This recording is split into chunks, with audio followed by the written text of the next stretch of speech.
Hi po, magandang umaga po sa lahat.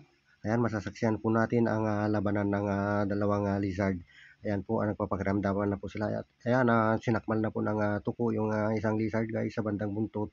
Ayan, nagpupumiglas na po yung lizard. Ayan, gustong lalaban pero walang magawa. Ayan, ayan, kumagat din siya sa bandang mata banda pero yung kanyang nakagat guys ay yung kanyang sariling buntot. Yung sariling buntot ng lizard yung kanyang nakagat. Ayan, oh. Ayan.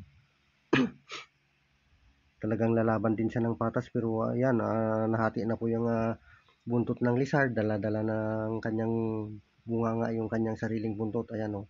Ayan. Ganyan pala kumain yung isang tuko guys, oh. Yung lunukin yung kanyang pagkain, lunuking buo. Ayan, doon na lang matutunaw sa loob ng tiyan. Ayan. Ayan, nakita nyo naman guys, walang magawa yung butiki.